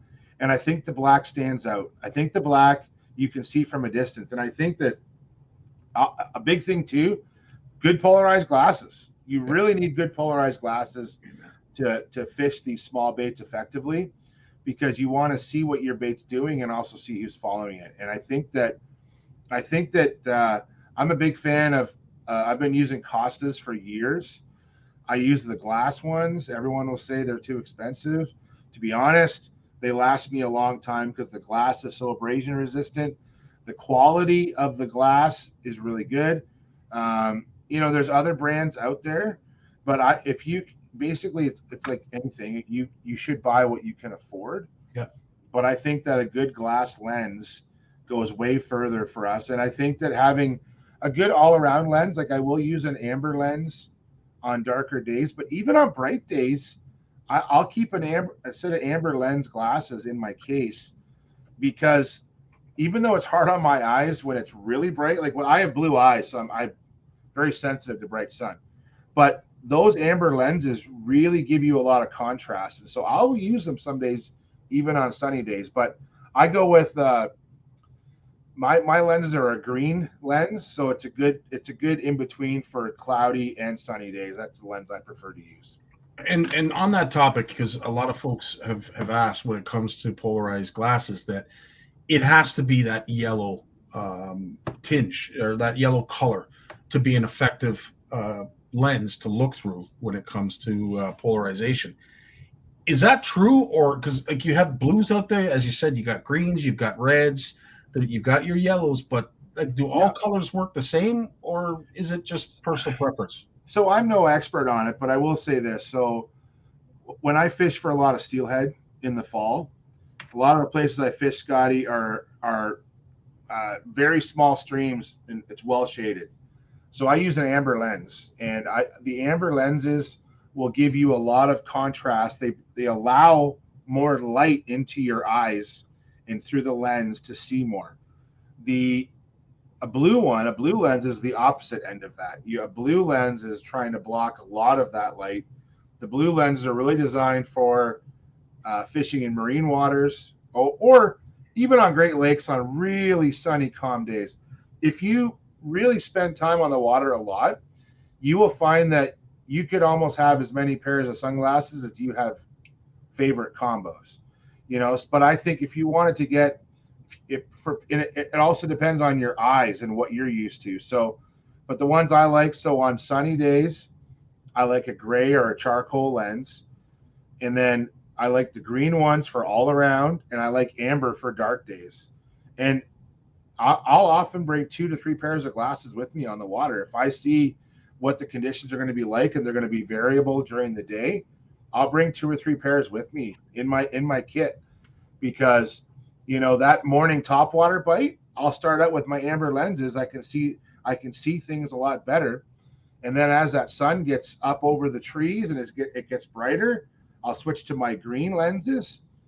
And then if it's midday and there's no cloud at all, I'll go to those charcoal lenses, and I switch it up all the time. I find that's been very effective. But if you are a trout angler, I can't stress enough fishing with having those amber lenses, especially in those like wintry days where we get a lot of cloud cover in the fall when we're steelheading, in the winter, and those amber lenses really help you see the fish, and they also help you see your float and your presentation really well on those darker days.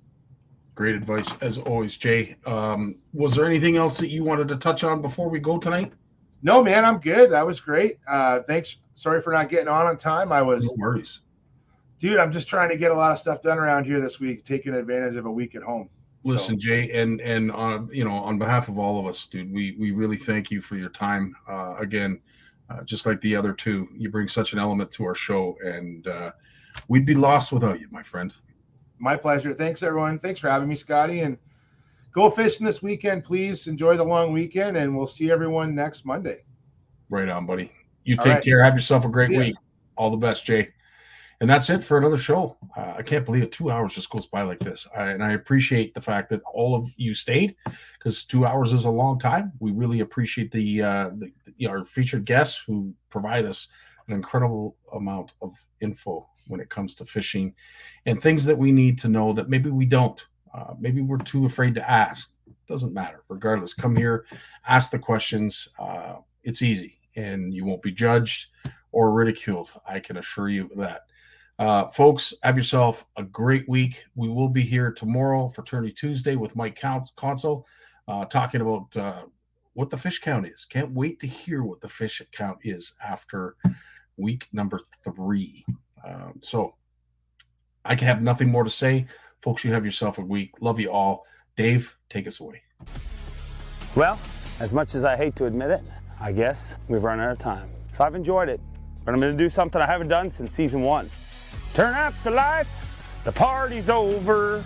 They say that all good things must end.